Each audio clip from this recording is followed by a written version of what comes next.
Hey there, and welcome to Bala News. This is where news meets fun. If you enjoy our show, don't forget to like, subscribe, and hit the notification bell so you won't miss our occasional updates. Hello, everyone, and welcome back to our travel podcast.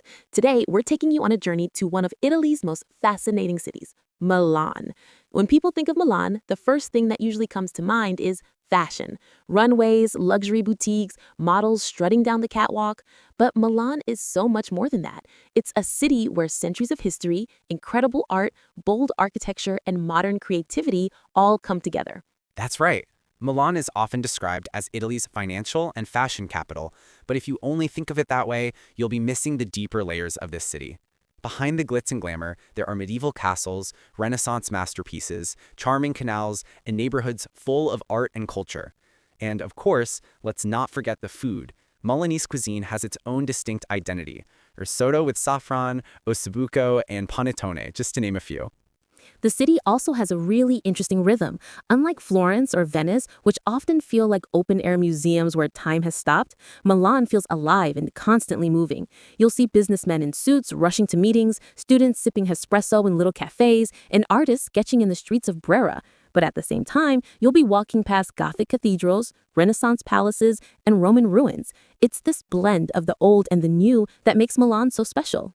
Exactly. And today, in this episode, we're going to guide you through Milan as if you were right there with us. We'll start at the iconic Duomo, wander through the Galleria Vittoriano Emanuele II, head to Sforza Castle, marvel at Leonardo da Vinci's Last Supper, and then stroll through the Brera district. Later, we'll dive into the canals at Navili, stop by the legendary San Siro Stadium, explore the fashion district, and of course, taste some amazing food along the way. So, whether you're planning your first trip to Milan or just want to imagine being there, sit back, relax, and join us on this 60-minute adventure through the city. Let's kick things off with the heart of Milan, the magnificent Milan Cathedral, or as Italians call it, the Duomo di Milano. The Duomo is honestly one of those places that takes your breath away the moment you see it. You walk out of the metro station in Piazza del Duomo, and there it is, the massive Gothic cathedral, gleaming in white marble with hundreds of spires stretching up towards the sky. It's incredible, isn't it? And when I say massive, I mean it. The Duomo is the largest church in Italy. Yes, larger even than St. Peter's Basilica in Rome, if you measure by area, because technically St. Peter's is in Vatican City, not Italy. The Milan Cathedral can hold up to 40,000 people inside. Imagine that, almost the population of a small town, all under one roof. And it took nearly 6 centuries to build. Construction began in 1386 under the rule of John Galeazzo Visconti, and it wasn't officially completed until 1965. That's almost 600 years of work, during which countless architects, artists, and workers contributed. This is why you see such a mix of styles, mostly Gothic, but also influences of Baroque, Neoclassical, and Renaissance. One of my favorite details about the Duomo is the spires. There are 135 of them, and on top of those spires stand more than 3,400 statues. So wherever you look, you'll find saints, angels, and biblical figures carved in marble watching over the city. That's such a beautiful tradition. And inside the cathedral, it's equally impressive. The nave is almost 45 meters tall, supported by 52 giant pillars, one for each week of the year. The stained glass windows are stunning. They don't just add color, they tell stories from the Bible. Some of these windows are the largest in the world, and you can literally stand there for half an hour just tracing the scenes. There's also something fascinating, a sundial inside the cathedral. It's a thin brass line across the floor, and a small hole in the ceiling lets a ray of sunlight fall exactly on the line, marking the time of day. Back in the 18th century, this was actually one of the most accurate timekeepers in Milan. Imagine people coming into this grand Gothic church, not only to pray, but also to check the time. That's amazing. And then, of course, you have to go up to the rooftop terraces. The view from the top of the Duomo is spectacular. You can see all of Milan spread out below, and on a clear day, the snow-capped Alps in the distance. But what's most magical is walking between the spires. You feel like you're in a marble forest with intricate carvings all around you. Yes. Pro tip for travelers, if you want fewer crowds and softer light for photos, go early in the morning or late in the afternoon. And definitely wear comfortable shoes because you'll be climbing a lot of steps. Or if you prefer, you can take the elevator for a small fee. But trust me, it's worth every effort. And one last tip, dress appropriately. The Duomo is a place of worship, so make sure your shoulders and knees are covered, otherwise you might be denied entry. They do sell disposable cover-ups outside, but better to plan ahead. So the Duomo isn't just a building, it's a living piece of Milanese identity, a symbol of their faith, resilience, and artistry. Standing in front of it, you can't help but feel small, but also inspired. And right next to it, just steps away, is another jewel of Milan, the Galleria Vittoriano Emanuele II. Walking into the Galleria feels like stepping into a palace for shopping. Built between 1865 and 1877, it's one of the oldest shopping malls in the world. Named after Victor Emmanuel II, the first king of a united Italy, it was meant to symbolize the new nation's pride and elegance. The architecture is breathtaking. You've got this massive iron and glass dome in the center, sunlight streaming down onto marble floors decorated with intricate mosaics. The floor itself is a piece of art. At the intersection, you'll find mosaics of the coats of arms of 4 Italian cities: Milan, Turin, Florence, and Rome. And here's a fun tradition. In the mosaic representing Turin, there's a bull. Locals say if you place your heel on the bull's genitals and spin around 3 times, it brings good luck. Of course, tourists love trying it. Over time, that poor bull has actually developed a hole in the floor where thousands of heels have worn down the marble. I've tried it myself, and I have to admit, it's fun. Beyond the mosaics, the Galleria is also about luxury. You'll find Prada's very first store here, which opened in 1913. Alongside it are Gucci, Louis Vuitton, and Armani. Even if you don't plan on shopping, it's worth just window shopping and soaking in the atmosphere. And if you want a taste of cafe culture, this is a great spot. Some of the oldest cafes in Milan are right here, like Caffè Biffi, founded in 1867. Pro tip, if you drink your coffee standing at the bar, it's much cheaper than sitting at a table. Italians love their quick espresso shot at the bar. It's like a daily ritual. That's so true. In fact, coffee culture in Italy is an entire topic on its own, and we'll talk more about it later in the episode. But standing in the Galleria, sipping an espresso under that grand dome, you can really feel the elegance of Milan. And I love how the Galleria connects the Duomo to La Scala Opera House.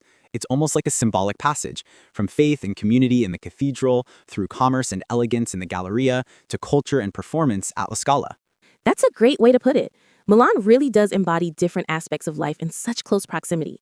And speaking of culture and history, our next stop takes us to Sforza Castle and, of course, Leonardo da Vinci's masterpiece, The Last Supper. All right, so after soaking in the grandeur of the cathedral and strolling through the elegant Galleria, I think it's time we take a little detour into something with more of a medieval vibe.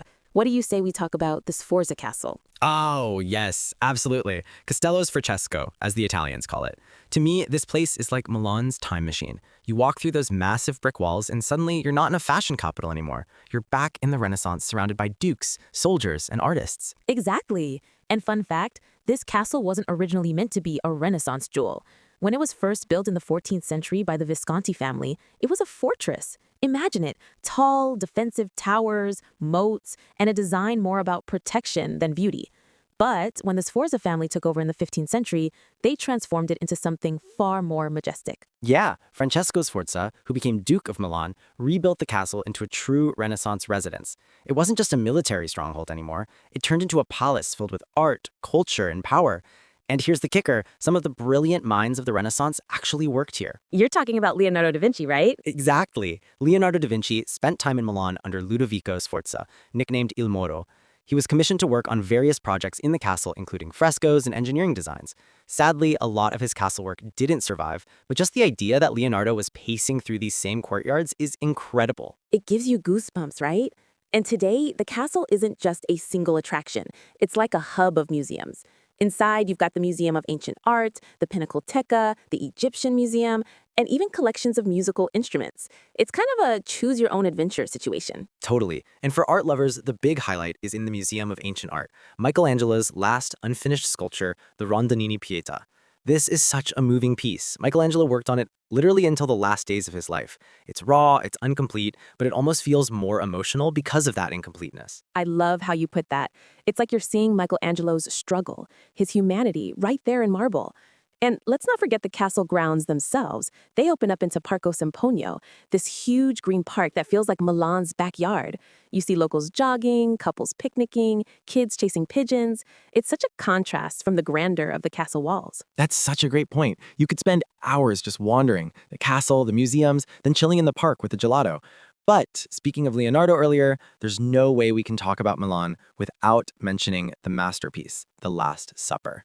Oh yes, the crown jewel of Milan's cultural treasures.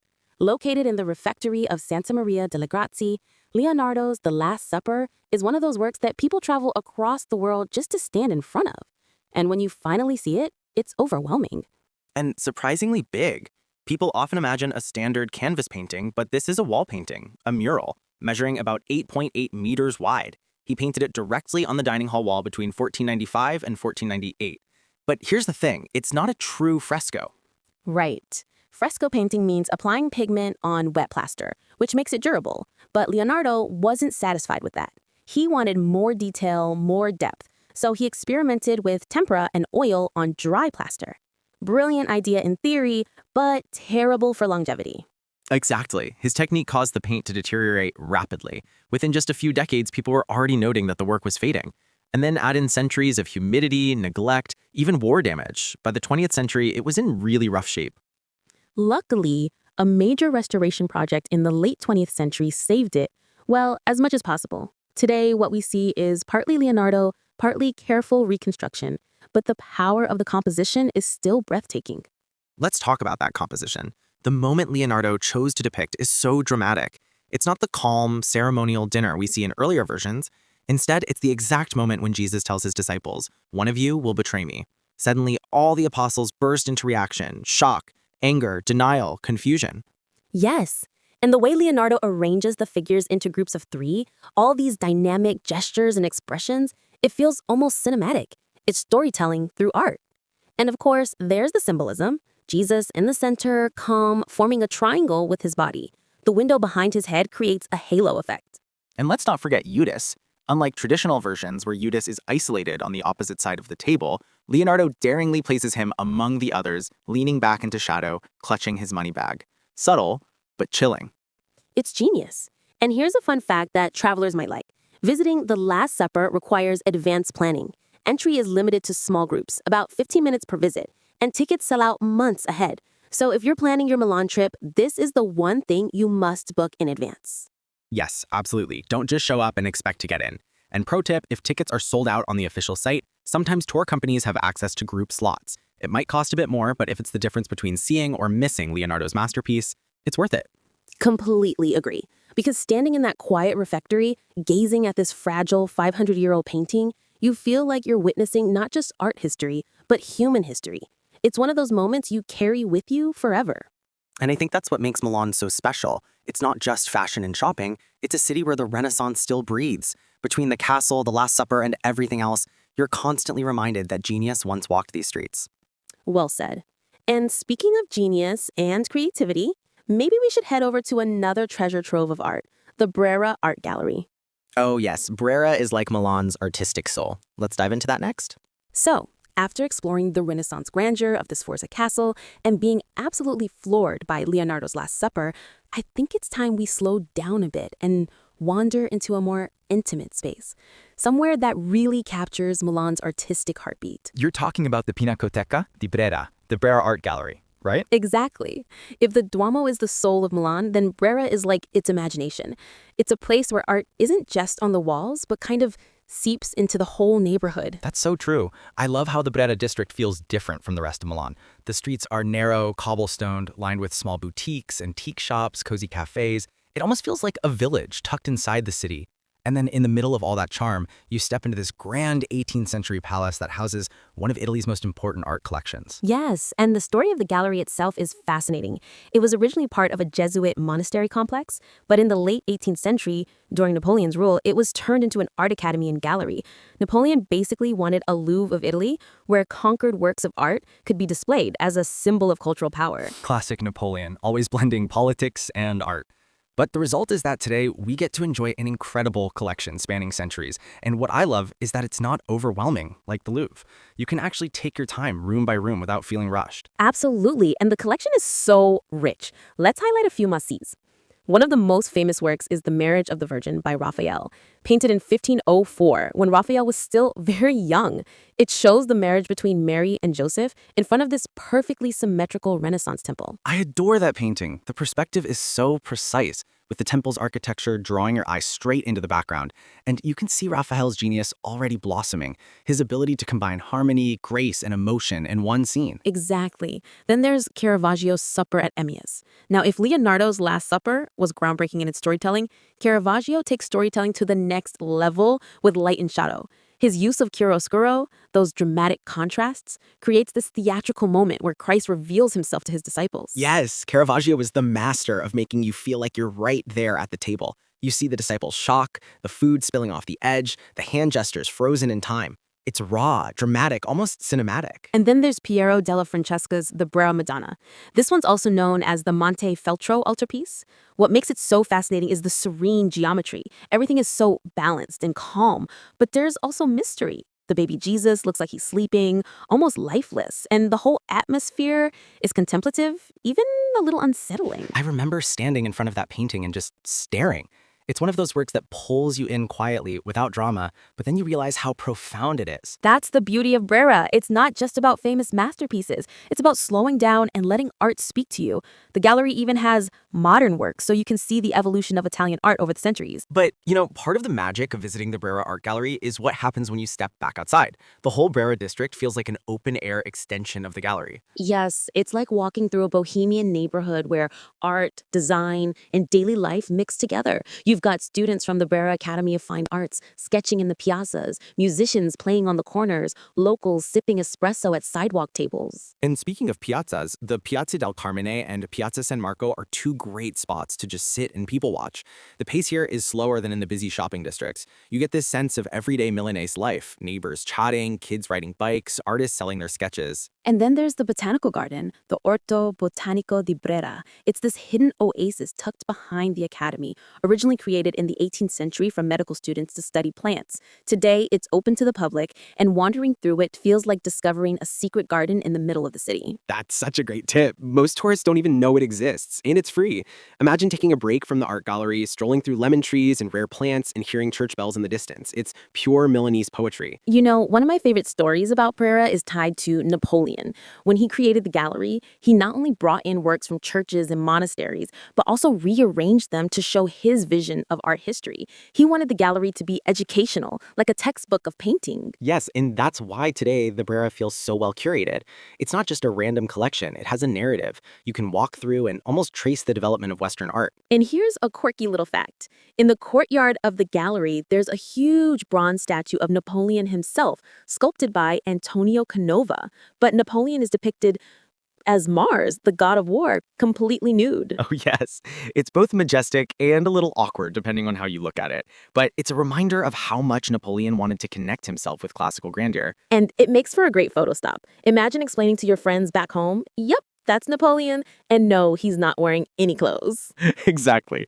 It's those little surprises that make Brera so memorable. Okay, let's drop some practical advice. If you're planning to visit the Pinacoteca di Brera, tickets are reasonably priced and usually available, but it's still a good idea to book online ahead of time, especially in high season. Yes, and give yourself at least 2 hours for the gallery. It's not enormous, but it deserves time. And then absolutely plan to spend extra time wandering the Brera district. Don't just rush in and out. And food-wise, this area is full of excellent restaurants and wine bars. You can find traditional trattorias serving risotto alla Milanese or chic places offering modern twists. And if you're into aperitivo, that pre-dinner ritual of drinks and snacks, Brera is one of the best neighborhoods to experience it. Perfect way to end the day. Art, then aperitivo. Honestly, what more could you ask for? Exactly. And I think that's the charm of Brera. It blends culture, history, and lifestyle seamlessly. You don't just see art here, you live it, even if just for an afternoon. And with that, maybe it's time to switch gears and talk about another side of Milan. Something a bit more lively, maybe even romantic. Ah, you must be hinting at the Navigli canals. Bingo! Let's take our listeners there next. So, after spending the day surrounded by masterpieces in Brera, I think it's time we change the pace a little. Let's swap quiet galleries for something a bit more lively, maybe even a little romantic. I know exactly where you're going with this. We're talking about Milan's famous canals, the Navigli district. Yes, whenever people think of canals, they usually think of Venice. But Milan actually has its own canal system, and the Navigli area is one of the coolest neighborhoods to hang out in, especially in the evening. Absolutely. What a lot of visitors don't realize is that Milan used to be a true city of water. The canal network, or Navigli, dates back to the Middle Ages and was expanded during the Renaissance. It served both as a transportation system and as a way to bring water into the city. And here's the really fascinating bit. Leonardo da Vinci himself was involved in improving the canals. He designed a system of locks called chiuse that allowed boats to navigate different water levels more easily. Some of those lock designs are still visible today. Isn't that amazing? So when you walk along the Navili, you're literally strolling through a piece of Leonardo's engineering legacy. And while most of the canals were filled in during the 20th century to make way for roads, a few survived. The two main ones today are the Navili Grande and the Navili Pavese. What I love about Navili is the atmosphere. During the day, it's charming. You've got art galleries, vintage shops, quirky bookstores, and cafes along the water. But in the evening, it transforms completely. Strings of lights reflect on the canal, the restaurants and bars come alive, and suddenly it feels like the beating heart of Milan's nightlife. Yes, it's one of those places where locals and tourists mingle seamlessly. You'll see students grabbing cheap pizza slices, couples holding hands on romantic walks, and groups of friends crowding into bars for cocktails. It's casual, it's vibrant, and it feels like everyone's welcome. And then, of course, there's the ritual of aperitivo. Milan is the birthplace of aperitivo, and Navili is the perfect place to experience it. For anyone unfamiliar, aperitivo is like Italy's version of happy hour, but better. You order a drink, usually a spritz or a glass of wine, and it comes with a spread of snacks. Sometimes it's just chips and olives, but often it's a full buffet of pasta, cold cuts, cheeses, even little pizzas. Yes, and the idea isn't just to eat. It's about socializing, winding down after the workday, and easing into the evening. In Navili, aperitivo bars line the canals, and from about 6 to 9 p.m., the whole neighborhood buzzes with life. And if you want a recommendation, try a classic Negroni Sbagliato. It was invented in Milan by accident when a bartender replaced gin with sparkling wine. Sbagliato literally means mistaken or wrong, but the result was so delicious it became a classic. That's such a Milanese thing, turning a mistake into style. Here's a fun little story about Navili. Centuries ago, the canals weren't just for transport. They were also the city's laundromats. Women would wash clothes along the banks, and there were even small houses built specifically for that purpose, called lavandaie houses. Some of them still exist today, adding this nostalgic touch to the area. I love that. And did you know the marble used to build the Duomo actually arrived in Milan via the Naviglio Grande? Barges transported those massive blocks of marble from Lake Maggiore all the way into the city. So in a way, without the canals, there might not have been a Duomo. That's incredible. It really ties the whole city together. The canals weren't just pretty, they were the arteries of Milan's development. Exactly. And now, hundreds of years later, the canals have reinvented themselves as cultural hubs. You'll find art fairs, antique markets on Sundays, and even boat tours during certain times of the year. We can't talk about Navili without mentioning food. This is one of the best neighborhoods for dining out in Milan. You've got everything from Michelin-starred restaurants to cozy trattorias. Yes, and if you're looking for traditional Milanese dishes, this is a great place to try risotto alla milanese, that golden saffron risotto, or cotoletta alla milanese, which is basically Milan's answer to a schnitzel. Crispy, buttery, and amazing. Don't forget dessert. Gelato along the canal is practically mandatory. There's something so satisfying about walking under the string lights, gelato in hand, while the water reflects the night sky. Totally. And for those who love late nights, Navina has plenty of clubs and music venues. You can find live jazz, rock, even electronic music. It's one of those neighborhoods where the night can go on as long as you want it to. Okay, let's share a few practical tips for Navili. First, if you want to enjoy the vibe without the crowds, go during the week. Friday and Saturday nights can get packed, especially in summer. Yes, and if you're into photography, go at sunset. The golden light on the canals is magical, perfect Instagram material. Also, wear comfortable shoes. The cobblestones look charming, but they're not high heel friendly. Trust me on this one. And one more thing, if you're staying late, remember that Milan's metro system closes around midnight, so either plan to grab a taxi or be prepared for a late night walk back. What I love most about Navili is that it shows a different side of Milan. People think of Milan as serious, fashionable, maybe even a little cold. But in Navili, you see the city's playful, romantic side. Exactly. It's where Milan loosens its tie, kicks off its designer shoes, and just enjoys life. And whether you're sipping a spritz, browsing an art market, or just watching the lights dance on the water, you feel connected to the soul of the city in a way that's hard to describe. Couldn't agree more. And speaking of passion and soul, shall we take our listeners to something that Milanese people are truly obsessed with? You mean football? Exactly. Next stop, the legendary San Siro Stadium. All right, we've strolled along the canals, soaked in some aperitivo vibes, but now I think it's time to talk about something that really makes Milan tick. And no, I don't mean fashion this time. I'm talking about football. Oh yes. For Milan, football is more than just a game. It's like a second religion.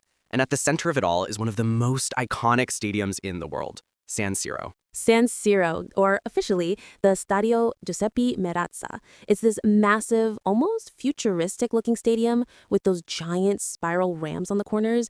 It can hold over 75,000 fans, making it one of the largest stadiums in Europe. And the atmosphere inside? Absolutely electric. I remember the first time I stepped into San Siro for a match, the roar of the crowd was like thunder. You don't just watch a football game here, you feel it in your bones. Exactly. And what makes San Siro so special is that it's home to not one, but two legendary clubs, AC Milan and Inter Milan, both giants of Italian football sharing the same stadium. That's such a unique situation. Most big clubs around the world have their own dedicated stadiums, but here you've got these fierce rivals sharing the same pitch, the same stands. It's like siblings forced to share a bedroom, but with 100 years of history and rivalry layered on top of it. That's the perfect analogy. And when AC Milan plays, the stadium is drenched in red and black. When Inter plays, it turns blue and black. Same place, completely different vibe. And then, of course, there's the Derby della Madonnina, the Milan Derby, named after the golden statue of the Virgin Mary on top of the Duomo. When AC Milan and Inter clash, the city practically splits in half. It's intense. The choreography, the banners, the chants. It's one of the most spectacular football atmospheres in the world. And it's not just locals. Fans from all over the world come to Milan just to experience that derby. You know, Milan's football culture is deeply tied to the city's identity. AC Milan was founded in 1899 by Englishmen, and it had a working-class fan base. Inter, on the other hand, was founded in 1908 by a group that wanted to include more international players, hence the name, Internazionale. That history really shaped the clubs. AC Milan has been historically associated with the more working class, left-leaning side of the city, while Inter drew support from the middle and upper classes. Today, of course, those lines have blurred, but the rivalry remains as fierce as ever. And both clubs have incredible histories. AC Milan with legends like Paolo Maldini, Franco Baresi, and Kaká. They've won 7 Champions League titles, second only to Real Madrid. And Inter's history is just as rich. They're the only Italian club to never been relegated from Serie A. And in 2010, they achieved the famous treble, winning Serie A, the Coppa Italia, and the Champions League all in one season under Jose Mourinho. That was such a legendary year. Inter fans still get goosebumps talking about it. But here's something that's interesting for visitors. Even if you're not a hardcore football fan, the San Siro Stadium tour is totally worth it. Yes, you get to walk through the players' tunnel, step onto the pitch, sit in the dugout, and explore the locker rooms. And since it's shared, you'll see both AC Milan and Inter memorabilia, trophies, jerseys, historic photos. And let's not forget the San Siro Museum. It's like a time machine for football history, with displays going back decades. Here's a practical tip. If you can, try to catch a live match. Even a regular Serie A game will blow your mind. The singing, the chanting, it's unlike anything else. But definitely book tickets in advance because the big games, especially the Derby, sell out quickly. And pro tip, don't wear the wrong colors in the wrong section of the stadium. If you're sitting with AC Milan fans, maybe leave your blue scarf at home. That's solid advice. Football is passionate here, and people take it seriously. But it's also incredibly welcoming. If you go with respect and enthusiasm, you'll probably leave with some new Italian friends. And if you can't get tickets, another way to experience the atmosphere is to watch a game in a local bar. The energy is contagious. You'll hear everyone shouting "Goal" at the top of their lungs. It's such a unifying experience. Even if you don't know all the rules of football, you'll get swept up in the excitement. So to me, San Siro is more than just a stadium. It's a cultural landmark. It tells the story of Milan's people, their pride, their rivalries, and their love for the beautiful game. Absolutely. And honestly, I think you can't fully understand Milan until you've experienced its football culture. It's as much a part of the city's DNA as the Duomo or the fashion houses. And speaking of fashion, I think it's time we turn to Milan's other world-famous identity, the fashion capital of Italy, maybe even the fashion capital of the world. Yes, from Gucci to Prada to Armani, this is where style lives. And it's a whole different type of runway compared to the one at San Siro. All right, we've cheered at San Siro and celebrated Milan's football madness. But Milan has another side, just as passionate, maybe even more global. And that's fashion. Oh yes, Milan isn't just a city, it's a runway. Everywhere you walk, you feel like the sidewalks are catwalks. People here dress effortlessly chic. Even the guy grabbing an espresso at the corner cafe looks like he just stepped out of a magazine shoot. Exactly. And at the heart of it all is the Quadrilatero della Moda, or the Fashion Quadrilateral. It's basically Milan's high-end fashion district, a rectangle of streets where the world's most famous brands have their flagship stores. Right, the key streets are Via Monte Napoleone, Via della Spiga, Via Manzoni, and Corso Venezia. Just walking through this area is an experience. The storefronts are works of art themselves, minimalist, dramatic, and always changing with the latest collections. Via Monte Napoleone especially is legendary. It's one of the most expensive shopping streets in the world. You've got Gucci, Prada, Valentino, Versace, all side by side. The street itself even feels polished. The paving stones almost shine under your feet. And it's not just about shopping, it's about people watching. Milanese style is unique because it blends tradition with boldness. You'll see impeccably tailored suits, leather jackets, perfectly fitted dresses, but also experimental colors and accessories that somehow work. It's like the city itself has a dress code. Look your best, but make it look effortless. That's so true. And of course, Milan hosts Fashion Week twice a year. February, March for autumn-winter collections, and September, October for spring-summer collections. During those weeks, the whole city transforms. Models, photographers, editors, influencers. It feels like everyone in the fashion world is here. Even if you don't have an invitation to the runway shows, you can still catch the energy. The streets around the Duomo and the Fashion District become outdoor runways themselves. You'll see street-style photographers snapping away, influencers striking poses, and every cafe buzzing with people talking about the latest trends. Here's a fun fact. Many of the major Italian fashion houses are actually headquartered in Milan. Armani, Versace, Dolce & Gabbana, they all started here, and many still design and show their collections here. Prada even has its own cultural foundation and art space, Fondazione Prada, which is worth visiting for a mix of contemporary art and architecture. That's a great point. It shows how fashion in Milan isn't just about clothes. It's about culture, art, and lifestyle. Now, for visitors who want to shop, don't worry, Milan isn't just for millionaires. Yes, you've got the luxury boutiques, but you also have mid-range Italian brands like Max Mara, Pinko, or Furla that are more accessible. And if you're into hunting for deals, outlets like Serravalle Designer Outlet, which is about an hour outside Milan, offer discounts on top brands. Pro tip, tax-free shopping. Non-EU visitors can claim back the VAT on purchases over a certain amount, usually around 150 euros. So if you're making a big purchase, ask in the store about tax-free forms. It can save you a significant chunk. Yes, and another tip, don't underestimate Italian leather goods. Even if you're not buying Prada or Gucci, small boutiques in Milan often have amazing handcrafted shoes, belts, or bags at much more reasonable prices. And for those who prefer something different, Corso Buenos Aires is a long shopping street with over 300 stores, more high street than luxury. It's one of the busiest in Europe. Perfect if you want a shopping marathon without breaking the bank. Exactly. And let's not forget the Brera district we mentioned earlier. Besides art, it's also great for boutique shopping. Independent designers, quirky jewelry, unique home goods. It feels more personal and bohemian compared to the luxury district. That's a nice balance. So whether you're into haute couture, contemporary brands, or indie labels, Milan has it all. And let's be honest, even if you don't buy a thing, window shopping here is incredible. The displays are so artistic, you feel like you're walking through an open-air museum of design. True. And one last travel tip. If you're planning serious shopping, remember that many stores close for a few hours in the afternoon, especially outside the big luxury district. So plan your day accordingly. Good call. So whether you're strutting down via Monte Napoleone or just sipping a cappuccino watching the fashion parade go by, Milan will definitely inspire your style. And speaking of cappuccinos, I think it's time we dive into Milan's food and coffee culture, because fashion might feed the soul, but coffee and risotto definitely feed the stomach. Yes, let's move from the runway to the kitchen and talk about how Milan eats and drinks. All right, we've covered Milan from the Duomo to Sforza Castle, wandered through Brera, sipped coffee, enjoyed fashion, cheered at San Siro, and strolled along the Navigli.